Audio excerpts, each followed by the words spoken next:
Hello and welcome to episode 32. Today we're going to talk about gamer pride. And what I mean by that is when you play a game, many of us gamers put time and energy and many hours into the games we play. And I kind of wanted to talk about why we do it, but from my perspective. It's a different topic because I'm not going to talk about one particular game, but the idea of pride is an interesting concept because gaming is unlike any other medium because you do it. What I mean by that is when I'm watching a film, last night I watched X-Men First Class, you're watching the story unfold. Ultimately, you have no agency. You're watching characters with agency.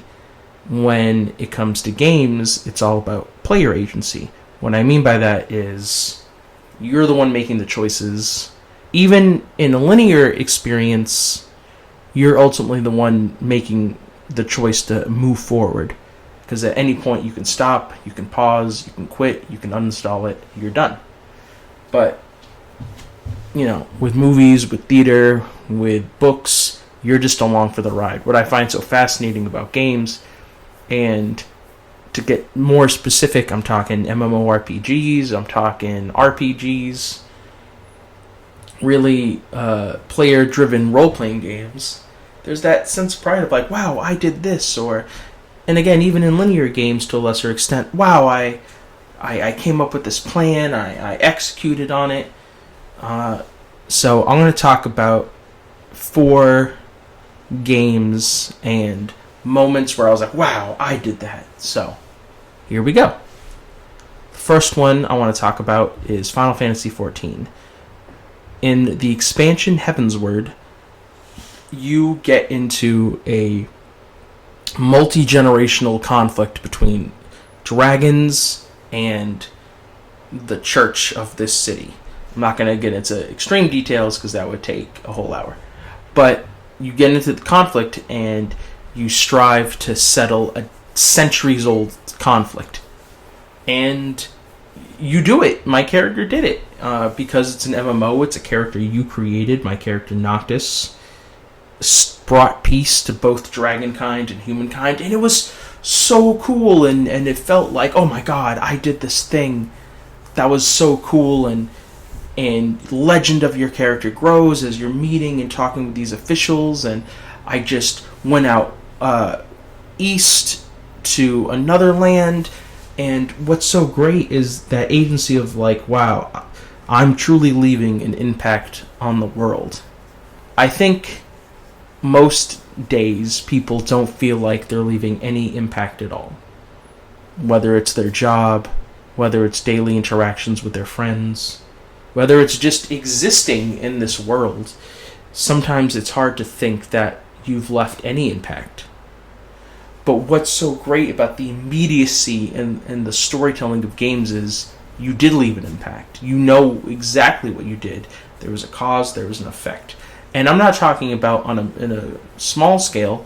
We all have small impacts every day we may not know about, but small. And you may not see the overall, what happens because of that. With games, what's so fascinating is you do get to see that. When I put a stop to the Dragon Song War, you get to see the whole region change. You get to see people in power lose power, rise to power. Peace gets to envelop the land, and that's, I find, fascinating. Another example is Fallout, another RPG. You get to see people reunited. You get to see, in the third game, in particular,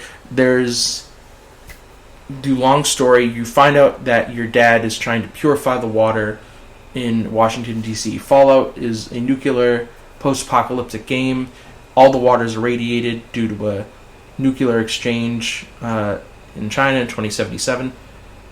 So there's a moment where you get to purify the water, and then you get to see characters have clean drinking water for the first time. And again, something you did has direct impact on the world, which again is so cool, and it's I find fascinating because there are things in life that, again, you don't get to see the results of your work, your impact. So now let's go to a linear game. I was playing Resident Evil 5.